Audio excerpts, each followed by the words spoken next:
নমস্কার। এই মুহূর্তের বিশেষ গুরুত্বপূর্ণ খবর। উচ্চ প্রাথমিকে 14,000-এরও বেশি শূন্যপদে নিয়োগের ক্ষেত্রে বাধা রইল না স্কুল সার্ভিস কমিশনের। আপাতত কলকাতা হাইকোর্টের রায় বহাল রাখল সুপ্রিম কোর্ট। মঙ্গলবার প্রধান বিচারপতি DY চন্দ্রচূড়, বিচারপতি JB পারদিওয়ালা এবং বিচারপতি মনোজ মিশ্রের বেঞ্চে জানিয়েছে, এখনই হাইকোর্টের নির্দেশ হস্তক্ষেপ করছে না শীর্ষ আদালত। 14,000-এর বেশি শূন্যপদে নিয়োগের নির্দেশ দিয়েছিল হাইকোর্ট। ওই নির্দেশ সংরক্ষণ নীতির বিরোধী।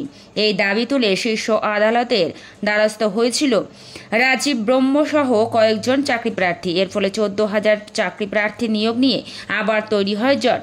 মঙ্গলবার সুপ্রিম কোর্টের প্রধান বিচারপতির বেঞ্চ জানিয়েছে, নতুনদের আবেদন শোনা হবে না। হাইকোর্টের মামলাকারীদের বক্তব্য শুনবে উচ্চ আদালত। গত 28শে আগস্ট বিচারপতি তপব্রত চক্রবর্তী এবং বিচারপতি পার্থ সারথী চট্টোপাধ্যায়ের ডিভিশন বেঞ্চ রায় দিয়ে জানায়, উচ্চ প্রাথমিকে নতুন করে মেধা তালিকা প্রকাশ করতে হবে SSC-কে। তার ভিত্তিতে তারা কাউন্সেলিং করে চাকরিতে নিয়োগ করবে। আদালতে ওই রায়ের ফলে প্রায় 8 বছর পরে 14,052 পদে নিয়োগ শুরু করেছিল SSC। এর মধ্যেই আবার সুপ্রিম কোর্টে মামলা দায়ের হয়। 2015 সাল থেকে উচ্চ প্রাথমিকের নিয়োগ প্রক্রিয়া ঝুলে রয়েছে। হাইকোর্টের নির্দেশে বারবার এই নিয়োগ প্রক্রিয়া স্থগিত হয়ে গিয়েছে। 2020 সালে নিয়োগ প্রক্রিয়াটি বাতিল করে দিয়েছিল উচ্চ আদালত।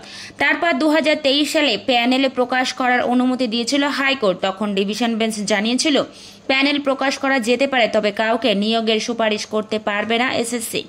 এরপরে মামলাটি যায় নতুন ডিভিশন বেঞ্চে। গত 18 জুলাই বিচারপতি তপব্রত চক্রবর্তী এবং বিচারপতি পার্থ সারথী চট্টোপাধ্যায়ের ডিভিশন বেঞ্চে এই সংক্রান্ত শুনানি শেষ হয়।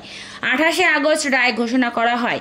উচ্চ প্রাথমিকের নিয়োগ প্রক্রিয়ায় একাধিক ত্রুটির অভিযোগ তুলে হাইকোর্টের মামলা দায়ের হয়েছিল। 2023 সালে শুধুমাত্র অনুমানের ভিত্তিতে ইন্টারভিউ প্রক্রিয়া থেকে 1,463 জনকে বাদ দেওয়া হয় বলে অভিযোগ। মামলাকারীরা জানায়, ওই সিদ্ধান্তের নেপথ্যে কী কারণ রয়েছে চাকরি প্রার্থীদের তা জানানো হয়নি। পরে 4 বার তা খতিয়ে দেখে SSC। শেষে ইন্টারভিউ থেকে বাদ পড়েন 74 জন। সেক্ষেত্রে সঠিক নিয়ম মানা হয়নি বলে অভিযোগ ওঠে। সোমবারই উচ্চ প্রাথমিকের 2016 সালের মেধা তালিকা প্রকাশের বিজ্ঞপ্তি দিয়েছিল SSC। বিজ্ঞপ্তিতে জানানো হয়, আগামী বুধবার 25শে সেপ্টেম্বর প্রকাশ করা হবে মেধা তালিকা। 10% আসন সংরক্ষিত রাখা হবে অস্থায়ী শিক্ষকদের জন্য। বাকি পদে নিয়োগের মেধা তালিকা প্রকাশ করা হবে। যদিও চাকরি প্রার্থীদের দাবি, শুধু মেধা তালিকা প্রকাশ করলে হবে না, নিয়োগ প্রক্রিয়াও শীঘ্র শুরু করতে হবে।